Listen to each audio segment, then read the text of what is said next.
and I'm very pleased to welcome you to our next panel, which is not on the Middle East, actually, unless we define it very broadly, but also has some very interesting things going on, some very important things going on, and I think probably we will agree, if we take a long view of this, is a very consequential area for the future of Turkish policy and also for U.S. interests. The title of the panel is Turkey and Eurasia, Relations with Armenia, Azerbaijan, and Russia. We may even find some opportunities to talk about things further east. We're very pleased to have three excellent panelists with us this morning. I know you have the bios, so I won't, as we have on previous panels, I won't give you any extensive biographical information except to say that we're very pleased to have with us Ambassador Elizabeth Jones from APCO Worldwide, Tuncay Babali, who is at the Weatherhead Center at Harvard and also a Turkish diplomat, and Amber Zaman from The Economist, Haber Turk, and also I'm pleased to say a contributor from time to time to GMF's On Turkey series. So it's a very good lineup of people to talk about different aspects of this problem, including Russia, Armenia, and points east.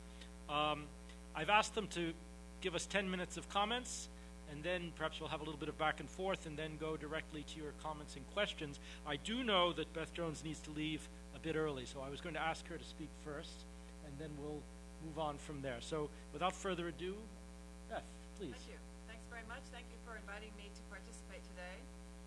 I was very interested in the remarks by our very distinguished speaker who spoke just before us, particularly on the focus on the neighborhood policy, what he calls the neighborhood policy, which I think is a very good way to put it.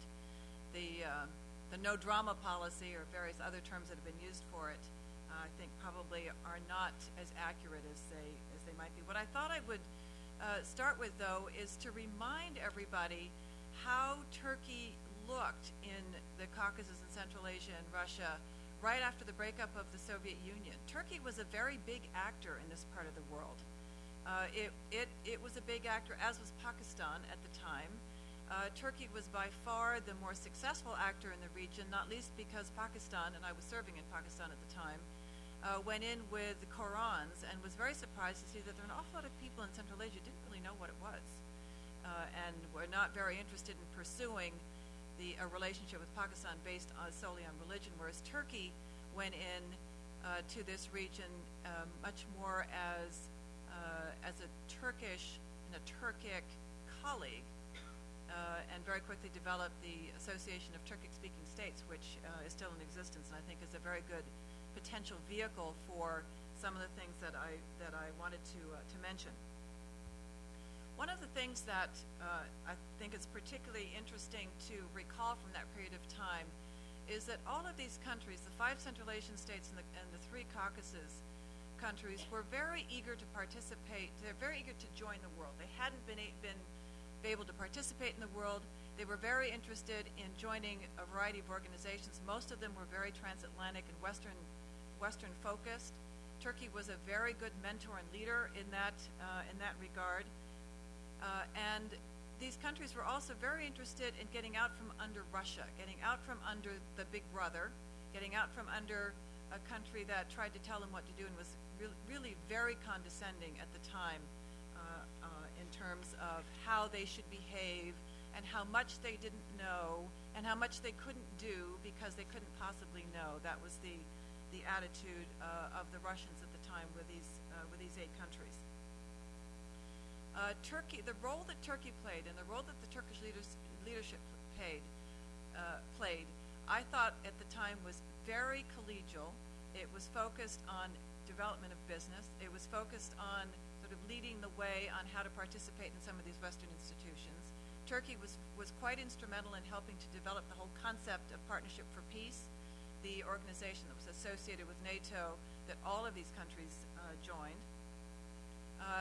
And Turkey was very involved and played a very strong leadership role in the energy sector. Why was this important? We all think of Central Asia and the Caucasus and energy now as sort of being an obvious thing. It was not obvious at the time. These countries had maybe some energy. A lot of it hadn't been discovered yet. There was a great deal of interest in it. but Turkey was the one who led the way with the United States in the whole idea of let's find a way to get this energy out of this part of the world, the whole energy transportation issue, particularly at the time that Russia was very difficult to deal with for these countries in terms of energy transportation. Because after all, you remember that whatever transportation there was went only through Russia, and whenever any of these countries said anything or did anything that the Russians didn't like, oops, there went the transportation. Literally, the spigot would go off within the hour. And that meant a tremendous amount to these countries in terms of revenue from the energy that they were either selling or from the revenues of the transportation of the energy going through.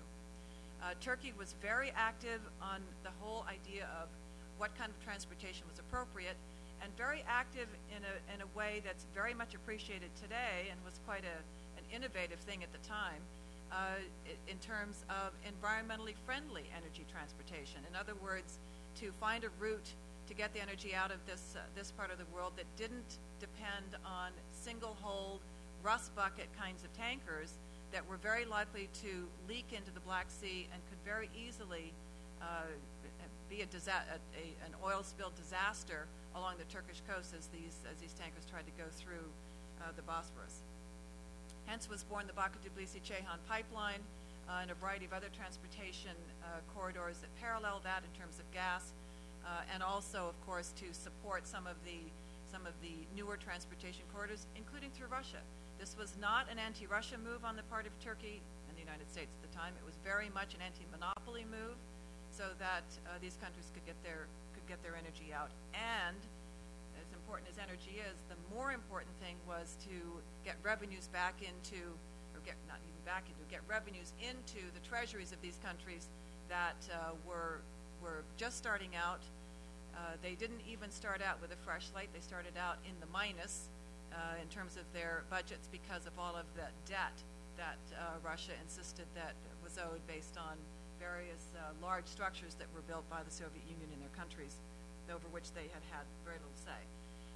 The most important thing that occurred during the 90s, as far as Turkey was concerned, I believe, is the trust that developed between these countries and Turkey.